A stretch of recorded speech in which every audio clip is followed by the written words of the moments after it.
तो आज हम डिस्कस करेंगे कैडेंस एल्गोरिदम। कैडेंस एल्गोरिदम बहुत इंपॉर्टेंट एल्गोरिदम है when it comes to array questions and placement questions. तो इसकी स्टेटमेंट है कि given an array of n integers, हमें उस एरे का क्या फाइंड करना है, मैक्सिमम सब एरे सम्स, मतलब जितने भी उस एरे के सब एरेस बनते हैं उसमें से मैक्सिमम सम कौन से सब एरे का है, ये हमें मैक्सिमम सम क्या है ये हमें फाइंड करना है कि क्या मैक्सिमम सम बनता है किसी भी सब एरे का गिवन एरे में से। तो हमें सबसे पहले ये पता होना चाहिए कि सब एरे क्या है, क्या होता है, और दूसरी चीज़ कि सब एरे और सब सीक्वेंस में डिफरेंस क्या है। तो मेजर डिफरेंस इन दोनों में यही है कि जो सब एरे है वो कंटिगुअस होता है। कंटिगुअस दैट मीन्स कि continuous elements of an array या continuous part of an array होता है, बट जो सब सीक्वेंस है वो नॉन कंटिगुअस होता है। उसके लिए कंटिन्यूस होना ज़रूरी नहीं है। जैसे कि हम एक एग्जांपल से डिस्कस करते हैं। मेरे पास एक एग्जांपल है, पॉजिटिव अरे ही है, सारे एलिमेंट्स उस अरे के क्या होंगे, पॉजिटिव 1 2 3 4। लेट से बस यही ले लेते हैं। तो इस अरे में क्या है कि सब अरेज देखते हैं कि कितने सब अरेज इस अरे के बन सकते हैं। तो हम क्या करेंगे, सबसे पहले सब अरेज देखेंगे जो 1 से स्टार्ट हो रहे हैं। तो जैसे मैंने बोला कंटिक्यूअस होना चाहिए, जैसे अगर 1 से स्टार्ट हो रहा है ना तो 2 को इंक्लूड कर सकते हैं हम। तो और अगर ये 3 पे ख़त्म होगा तो 1 को भी इंक्लूड करो, 2 को भी और 3 को भी, या पूरा का पूरा अरे ही इंक्लूड कर लो, लेकिन कंटिन्यूअस एलिमेंट्स चाहिए हमें। बस 1 से स्टार्ट किया तो अगर 4 पे ख़त्म हो रहे हैं तो सारे के सारे एलिमेंट्स जो 1 और 4 के बीच में आते हैं वो इंक्लूड होंगे ही होंगे, ठीक है, कोई भी मिस नहीं कर सकते हम। जैसे अगर 2 से स्टार्ट हो रहा है तो 2 एक सब एरे है, 2, 3 भी एक सब एरे होगा, और 2, 3, 4 भी एक सब एरे होगा। अगर हम 3 से स्टार्ट करते हैं तो 3 एक सब एरे होगा, 3, 4 भी एक सब एरे होगा, फिर 4 तो सब एरे होगा ही। तो इसमें से अगर आप जैसे देख सकते हैं कि ये क्या है, 10 सब एरेज। कितने हैं, 10 सब एरेज। वैसे ये बात हमारे इस प्रोग्राम से ज़्यादा लिंक्ड नहीं है, बट फिर भी फॉर ए गिवन एरे जिसमें n नंबर्स हैं, तो जो टोटल सब एरेज हमारे पास होते हैं वो होते हैं n into n plus 1 divided by 2। इतने टोटल सब एरेज किसी भी गिवन एरे के बन सकते हैं, ठीक है। उसके बाद हम सब सीक्वेंस को भी एक बार देख लेते हैं। जैसे इसी गिवन एरे की मैं बात करूं, जो 1 2 3 4 वाला मेरा एरे था, इसमें से अगर मुझे सब सीक्वेंस देखना हो तो मैं एक सिंपल सी एग्जांपल से आपको बताऊंगी कि लेट से 1 2 और 4 ये एक वैलिड सब सीक्वेंस है। सब सीक्वेंस मतलब कोई भी एलिमेंट्स एरे के उसे ग्रुप कर दो तो सब सीक्वेंस। बट ये वैलिड सब एरे नहीं है क्योंकि इसमें 3 मिसिंग है, तो आप समझ गए होंगे। तो आप ये भी समझ गए होंगे कि जब हम सम देखेंगे सब एरेज का, जब हम सब एरेज का इन सब एरेज का सम देखेंगे तो हमें ये भी देखना है कि हम सॉर्ट नहीं कर सकते, ठीक है। सॉर्ट कर देंगे तो एलिमेंट कंटिन्यूअस नहीं आएंगे। और दूसरी बात कि जैसे ये ग्रुप देखो, पूरा एक सब एरेज का एक पॉजिटिव अरे का ग्रुप था, तो इसमें से सबसे मैक्सिमम सब अरे कौन सा है, ये सब अरे है जिसका सम मैक्सिमम है, ठीक है। जिसका सम क्या है, मैक्सिमम सम भी क्या है, 10। तो ये मैक्सिमम हो गया। तो मतलब अगर तो मेरा एरे पॉजिटिव है तो जो मेरा मैक्स सब एरे होगा वो पूरा उस एरे का सम ही होगा। लेकिन अगर नेगेटिव है तो वो केस हमें डिस्कस करना, उसके लिए हमें सारे चीज़ चेक करनी पड़ेगी। तो बेसिकली क्या होता है कि, तो अगर मेरा तो पॉजिटिव है तो मेरा सब अरे सम क्या होगा, मैक्सिमम पूरा का पूरा अरे का सम। लेकिन अगर वो नेगेटिव एलिमेंट्स है उसमें तो हमें कोई ना कोई अप्रोच लगानी पड़ेगी। तो अप्रोच सबसे पहले हम ब्रूट फोर्स ही देख लेते हैं। जैसे मैंने आपको बताया, जब मैं सब अरे बना रही थी तो मैंने क्या बोला, पहले हम देखेंगे कि 1 से स्टार्ट होने वाले कितने हैं, 2 से स्टार्ट होने वाले कितने हैं, 3 से स्टार्ट होने वाले कितने हैं, और 4 से स्टार्ट होने वाले कितने हैं। पहले तो हम ये देख रहे थे, फिर उसके बाद हमने चेक किया कि जब जो 1 से स्टार्ट हो रहे हैं वो ख़त्म कहाँ पे हो रहे हैं। कंटिन्यूअस चाहिए हमें, 1 से स्टार्ट हो गया 1 पे ख़त्म हो सकता है, 2 पे हो सकता है, 3 पे, 4 पे। तो मतलब मुझे 2 लूप्स चाहिए।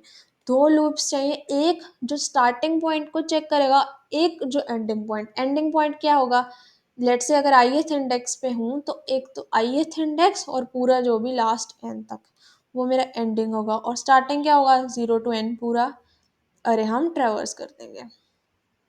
जैसे यहाँ पे मैं ब्रूट फोर्स को थोड़ा सा आपके साथ डिस्कस कर लेते हैं। जैसे मेरा आई स्टार्ट हुआ 0 से, तो आई लेस देन एन, आई प्लस प्लस, तो ये तो मेरा पूरा ट्रेवर्स करेगा मेरे एरे को, जो मेरा स्टार्टिंग पॉइंट जो है उसे डिक्लेयर करेगा कि मेरा अरे स्टार्ट कहाँ से हो रहा है। फिर मेरा होगा एक एंडिंग पॉइंट, जिसे मैं लेट से जे ले लेती हूँ, और ये आई से स्टार्ट होके एन तक जाएगा, मतलब जो आई जिससे मैंने स्टार्ट किया उस आई से लेके पूरा एंड तक। फिर जो इसमें आपको समझ आ गया होगा कि जो मेरा आई है वो स्टार्टिंग पॉइंट है, जो जे है वो क्या, एंडिंग पॉइंट। तो इस आई टू जे में ही मेरा क्या होगा, एक पूरा का पूरा सब अरे। तो जब मैं इस सब अरे को निकाल लिया, फिर सारे के सारे जितने भी सब अरेज हैं उसमें से मैं मैक्सिमम सम निकाल लूंगी। बट इस पूरे उसका एल्गोरिदम का कॉम्प्लेक्सिटी क्या होगा, ऑर्डर ऑफ एन स्क्वायर। तो ये बहुत ज़्यादा कॉम्प्लेक्सिटी है, ठीक है। To picture and it reduced the time complexity to order of n, वो हम डिस्कस करेंगे कैसे। तो पहले सबसे पहले इसका अप्रोच देख लेते हैं। जैसे मैंने आपको बताया, अगर 1,2 है अरे, इसका मतलब क्या है, मेरा अरे पॉजिटिव है, फिर तो इसका सब अरे सम क्या होगा, फिर तो वो जो मैक्सिमम सब अरे आएगा मेरा वो 1,2 होगा और सम होगा 3।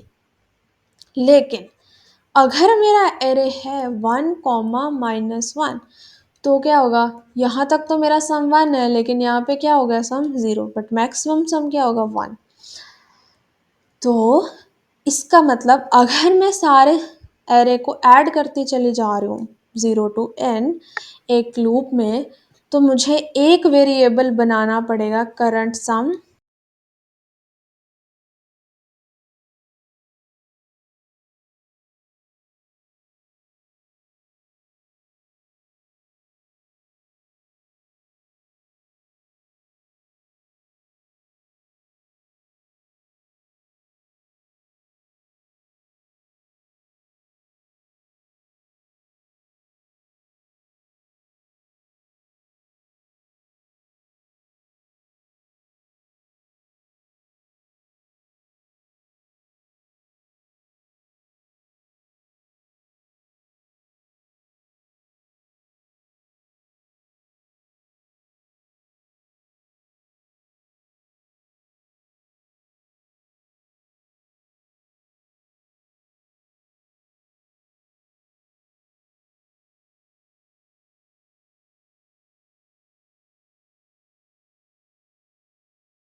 डिक्लेयर किया करंट सम और एक मैक्स सम, दोनों को क्या किया इनिशियलाइज स्टार्टिंग में 0। फिर हमने क्या किया,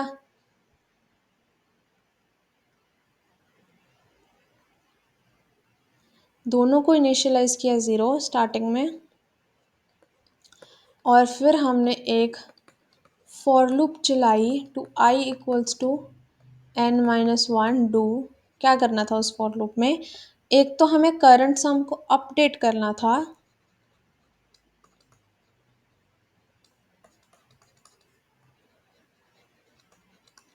एक तो हमें करंट सम को अपडेट करना था कि ऐड करते रहो, और एक क्या करना था, मैक्स सम को अपडेट करना था with max of current sum comma max sum, ये चीज़। और फिर उसके बाद एक स्टेप और था हमने जो ऐड किया था कि if current some is less than 0, तो मैं क्या करूँगी, करंट सम को क्या कर दूँगी, मैं 0 कर दूँगी, क्योंकि मुझे नेगेटिव सम को आगे लेके नहीं जाना है। तो एंड में मेरा क्या होगा, आउटपुट कर देंगे हम मैक्स सम, क्योंकि वही हमारा मैक्सिमम सबअरे सम का क्या होगा। तो अब हमें पता चल गया है कि हमें कैसे हमने सबअरे मैक्सम से फाइंड किया, जो मैक्सिमम है वो हम रिटर्न करेंगे मैक्सिमम सबअरे सम के लिए। तो ये मैंने एक सेटअप कोड पहले से तैयार करके रखा है, जिसमें हमने इंटीजर n यूज़र से इनपुट लिया, फिर उसका एक एरे इनपुट लिया यूज़र से, तो वो हमें मैक्सिमम सबअरे सम कैलकुलेट करके देगा इस फंक्शन से। तो हमें बस ये फंक्शन लिखना है, जैसे मैंने स्टेप्स बताए थे वही स्टेप्स फॉलो करेंगे। सबसे पहले हमने क्या करना है, इनिशियलाइज करने हैं दो वेरिएबल्स, एक तो हमारा वेरिएबल होगा करंट सम, और दोनों को इनिशियलाइज क्या कर देना है 0 से, एक होगा मैक्स सम। तो दोनों को इनिशियलाइज कर दिया 0 से, और उसके बाद हमने क्या किया, एक फॉर लूप स्टार्ट की। तो हमने क्या किया, एक फॉर लूप स्टार्ट की जो कि है इंटीजर आई 0 से लेके n तक, जितना भी हमारा लास्ट n हमारे यूज़र ने प्रोवाइड किया है, जितना भी लेंथ ऑफ अरे है। तो हम क्या कर रहे थे, सबसे पहले क्या कर रहे थे, जो भी हमारा एलिमेंट आता जा रहा है उसे हम करंट सम में ऐड करते जाएंगे, और जैसे ही करंट सम में ऐड करेंगे फिर हम चेक करेंगे कि क्या हमारा मैक्स सम में कोई पॉसिबिलिटी है कि वो करंट सम अगर ग्रेटर है मैक्स सम से, तो हम मैक्स सम को अपडेट कर देंगे। हम मैक्स सम को हमेशा मैक्सिमम ऑफ ऑल सम ही रखेंगे। तो ये हमने किया। एक ही कंडीशन थी जो हमें लगानी थी, अगर हमारा करंट सम लेस देन 0 है तो फिर क्या कर देना हमें, करंट करंट सम को क्या बना देना है 0। बस इतना ही था कोड, और रिटर्न क्या कर देना है मैक्स सम। आई होप कि आपको ये समझ आ गया कि हम बस नेगेटिव को आगे नहीं लेके जा रहे, नेगेटिव सम को, बाकी हमारा सारा सेम ही है। बाकी हमारा सारा बहुत ईजी है, बस हमें करंट सम मैक्स सम मेंटेन करना है, और अगर करंट सम हमारा लेस देन 0 आता है तो हमें उसे 0 कर देना है। तो जैसे मैं इनपुट चेक कर लेते हैं एक बार, उसी एग्जांपल पे जो हमने डिस्कस की थी, जिसका मैक्सिमम सबअरे सम हमने जब कैलकुलेट किया था तो 12 आया था, वही एग्जांपल लेके हम कर लेते हैं इसको। -1 2 -2 5 7 -3 और 1, यही एलिमेंट्स थे। तो हमारा मैक्सिमम सब सम क्या था 12, जो कि अब हमारा आ चुका है। तो यही था इसमें कैडन्स एल्गोरिथम में। आई होप कि आपको समझ आ गया है, तो बाकी अब कॉन्सेप्ट क्लियर है। If you like the explanation then like share and subscribe, और अगर कोई भी डाउट है तो कमेंट कर दीजिए।